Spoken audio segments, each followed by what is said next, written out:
আল্লাহ রাসূল সাল্লাল্লাহু আলাইহি ওয়াসাল্লাম কেমন সম্মান দিয়েছেন মা বাবার। দেখেন আল্লাহ রাসূল সাল্লাল্লাহু আলাইহি ওয়াসাল্লাম কুরবানির গোশত আমাদের সমাজের ভিতরে বিতরণ করে কি করে না?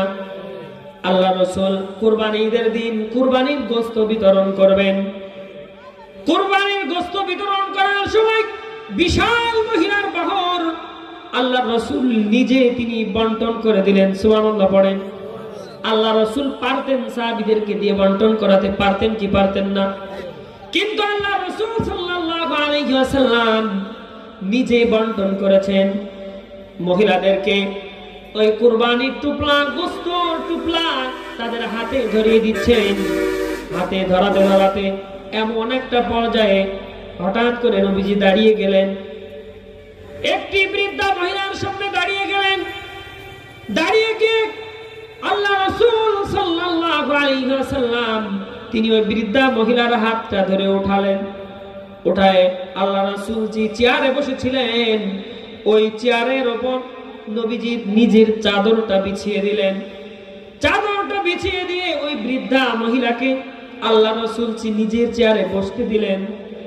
হাবিব সাল্লাল্লাহু আলাইহি ওয়াসাল্লাম তিনি ওই বৃদ্ধা মহিলাকে নিজের চেয়ারে বসালেন, একজন বৃদ্ধা মহিলা। এরপরে তিনি আবার বন্টন শুরু করলেন। বন্টন করার শেষ হওয়ার পরে তিনি আল্লাহ রাসূল তিনি ওই বৃদ্ধা মহিলার কাছে আসলেন। এসে হাঁটু গেড়ে আদবের সাথে বসে গেলেন। সুবহানাল্লাহ পড়েন। নিজে নিচে বসে আছেন আল্লাহ রাসূল সরকার দো জাহান, দো জাহানের বাদশা, যিনি এপারেও সুপারিশ করতে পেরেছিলেন, আল্লাহ পাক ওই পারেও তাকে সুপারিশের দায়িত্ব দিবেন। সুবহানাল্লাহ।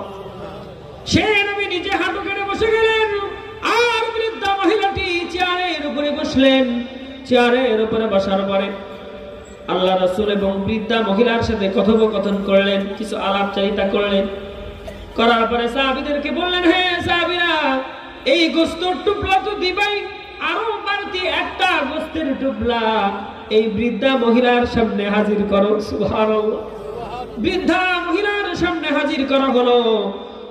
বৃদ্ধা মহিলার সামনে যখন হাজির করলেন আল্লাহ রাসূলের মাথায় বৃদ্ধা মহিলাটি ডান হাত তার মাথার উপরে দিলেন। সুবহানাল্লাহ বলেন। ওই বৃদ্ধা মহিলাটি আল্লাহ রাসূলের মাথার উপরে ডান হাতটা দিলেন। দেওয়ার পরে কি যেন ফিস ফিস করে বললেন, মনে মনে একটা দোয়া করে দিলেন। দোয়া করে দেওয়ার পরে বৃদ্ধা মহিলাটি আল্লাহ রাসূল তাকে এগিয়ে দিলেন, তাকে একটু সামনের দিকে এগিয়ে দিয়ে আসলেন। আসার পরে সাহাবায়ে জিজ্ঞেস করলেন, ইয়া রাসূলুল্লাহ, ইয়া হাবিবাল্লাহ, সামান্য এক বৃদ্ধা মহিলার জন্য আপনি আপনার চেয়ারটা ছেড়ে দিলেন। আপনি আপনার চেয়ারটা শুধু ছাড়লেনই নাই, আপনার আদরের চাদর, আপনার মহব্বতের চাদর, এই চাদরটা আপনি বিছায়া দিলেন। কে এমন গুণ তার, কে এই লোকটি তো আমরা চিনতে পারি না।